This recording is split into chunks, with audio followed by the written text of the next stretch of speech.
আজই বাংলাদেশ এক মর্মান্তিক ঘটনার সাক্ষী হল। একটি প্রশিক্ষণ বিমান ভেঙে পড়ল রাজধানীর মাঝখানে একটি স্কুল ভবনের উপর।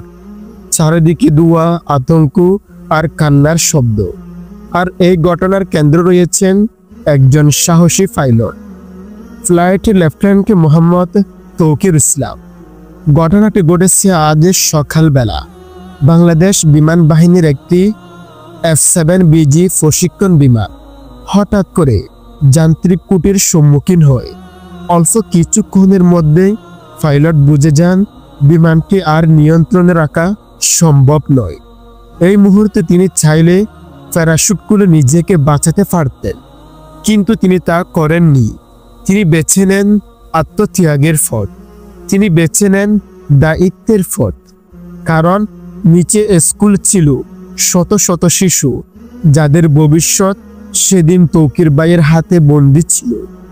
তৌকির ভাই সর্বোচ্চ চেষ্টা করে বিমানটিকে জনবিরল স্থান নিয়ে যাওয়ার। তিনি বিমানটিকে শহরের ঘনবসতিপূর্ণ এলাকা থেকে দূরে টেনে নিয়ে যান যতদূর সম্ভব।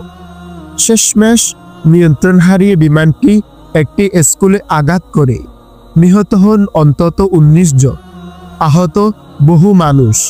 কিন্তু আপনি কি জানেন, এই সংখ্যাটি আরো অনেক বড় হতে পারত যদি না এই মানুষটি শেষ মুহূর্ত পর্যন্ত লড়তেন। তৌকির, তুমি চলে গেছো, কিন্তু তুমি আজ এক নাম নয়, তুমি এক অর্জন, তুমি এক বীরত্বের প্রতীক। তোমার সাহসিকতা আমাদের চোখে জল এনেছে, তোমার আত্মত্যাগ এই জাতির হৃদয়ে চিরকাল থাকবে। আজ আমরা শোকাহত, কিন্তু আমরা একই সাথে গর্বিত, কারণ এমন সাহসী সন্তানেরাই বাংলাদেশকে রক্ষা করে। আসুন আমরা সবাই তৌকির ভাইয়ের আত্মার মাগফিরাতের জন্য দোয়া করি, আর যারা নিহত হয়েছেন তাদের জন্য।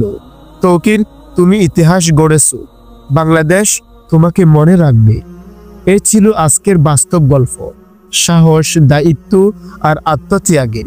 ভিডিওটি শেয়ার করুন আর আপনাদের সবাই মতামত আমাদের কমেন্ট বক্সে জানান। ধন্যবাদ।